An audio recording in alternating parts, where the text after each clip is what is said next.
బీజేపీకి పెరుగుతున్న ఆదరణ చూసి కొందరి గుండెల్లో రైలు పరిగెడుతున్నాయన్నారు బీజేపీ నేత కేంద్ర మంత్రి కిషన్ రెడ్డి.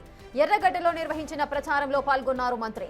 తన మీద కక్ష కట్టి టార్గెట్ చేసి బీఆర్ఎస్ కాంగ్రెస్ నాయకులు తప్పుడు ప్రచారాలు చేస్తున్నారని ఆరోపించారు. ఇక మోదీ ఎప్పుడూ టోపీలు పెట్టుకుని ప్రచారం చేయలేదని, బీజేపీ నేతలు టోపీలు పెట్టుకోరని అంటున్న కేంద్ర మంత్రి కిషన్ రెడ్డితో మా ప్రతినిధి Akram face to face. BRS Congress కి సరిసమానంగా బీజేపీ కూడా జూబ్లీహిల్స్ బై ఎలక్షన్ లో ప్రచారం జోరుగా చేస్తుంది. స్థానికంగా ప్రతి డివిజన్ లో కూడా ఏదైతే ప్రచార సభలు నిర్వహించి కేంద్ర మంత్రులు కిషన్ రెడ్డి స్వయంగా వచ్చి కూడా ప్రచార సభలో పాల్గొంటున్నారు. ప్రస్తుతం మనతో కేంద్ర మంత్రి కిషన్ రెడ్డి ఉన్నారు. ప్రచారానికి సంబంధించి మరిన్ని వివరాలు వారి ద్వారా తెలుసుకుందాం.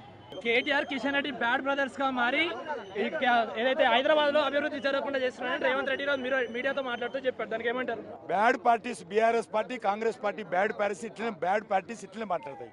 అంటే కాదు, ఎందుకు కిషన్ రెడ్డి స్థానికంగా కేంద్ర మంత్రిగా ఉన్నాయి, ఎందుకు చేస్తారు అని అడగాలను.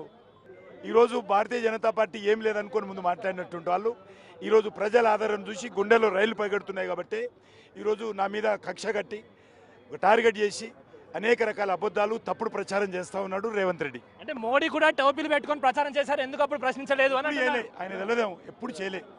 జీవితంలో మేము ఎప్పుడు టోపీలు పెట్టుకోము. ఎవడైనా తెలియకపోతే తెలుసుకోవాలి. వాడు ఒక ఫోటో చూపి మనం మార్ఫింగ్ కోట కదా ఏదైనా. మేము అట్లా ఎప్పుడు కూడా ఆత్మాభిమానం చంపుకోము. వాళ్ళని గౌరవిస్తాం. మేము ముస్లిం బొట్టు పెట్టుకోమని అడగము, మేము టోపీలు పెట్టుకోము. ఎవరి మతం వాళ్ళు గౌరవించుకోవాలి, ఎవరి మతాన్ని ఆరాధించుకోవాలి. ఎస్, మీడియాతో మాట్లాడుతూ రేవంత్ రెడ్డి నన్ను బ్యాడ్ బ్రదర్గా ప్రొజెక్ట్ చేస్తున్నాడు, ఏదైతే హైదరాబాద్లో జరిగే అభివృద్ధి జరగకుండా నేను అడ్డుకుంటున్నా అని చెప్తున్నాడు. కానీ కాంగ్రెస్ పార్టీ ఒక బ్యాడ్ పార్టీ అంటూ కూడా కిషన్ రెడ్డి చెప్తున్నాడు. అదేవిధంగా తూచా తప్పకుండా ఇక్కడ జూబ్లీహిల్స్లో మేము విజయం సాధిస్తాం, అభివృద్ధి చేస్తామంటూ కూడా కిషన్ రెడ్డి చెప్తున్న పరిస్థితి కనిపిస్తుంది. వీటి పరశురాంతో అక్రమిక్ టీవీ.